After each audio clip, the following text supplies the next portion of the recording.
Le désarmement des milices et un dialogue politique inclusif entre Centrafricains sont les clés d'un retour définitif de la paix dans le pays. En conférence de presse ce mardi devant le Conseil de sécurité de l'Organisation des Nations Unies, le général Babacar Gaye, représentant de la MISCA en Centrafrique, a fait le point sur la situation dans le pays. Une situation mitigée malgré la volonté des autorités politiques et de la force onusienne. La situation sécuritaire continue d'être tendue dans la capitale et à l'intérieur du pays. L'attaque récente sur l'église Notre-Dame Fatima de Bangui le 28 mai, où 11 personnes dont le prêtre ont été tuées, illustre non seulement la dangereuse spirale des attaques et les représailles qui secouent le pays, mais aussi la radicalisation des deux parties et le risque d'une situation plus grave. Il ne fait aucun doute, pour atteindre une sécurité durable, le désarmement et un dialogue politique inclusif sont des étapes essentielles.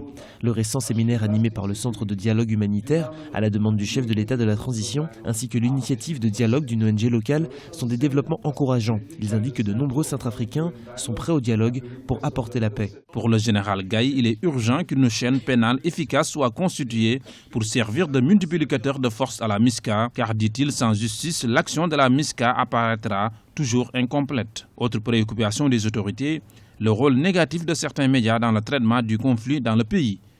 Je voudrais ici dire aussi également que la crise qui est en République centrafricaine aujourd'hui n'est pas une crise confessionnelle, comme cela a été largement diffusé. Ça a été au départ une crise communautaire et l'aspect confessionnel a été le fruit des manipulations politiques et il faut le soulever aussi également ici, le fruit du rôle négatif qu'ont joué certains médias, aussi bien nationaux qu'internationaux. La mission intégrée multidimensionnelle de stabilisation des Nations Unies en République centrafricaine doit prendre progressivement le relais de la MISCA à partir du 15 septembre.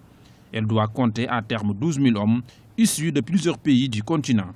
La MINUSCA aura plusieurs missions et devra servir notamment à la mise en œuvre de la transition, y compris en œuvrant en faveur de l'extension de l'autorité de l'État et du maintien de l'intégrité territoriale de la Centrafrique. Des étapes décisives pour un retour définitif de la paix dans le pays.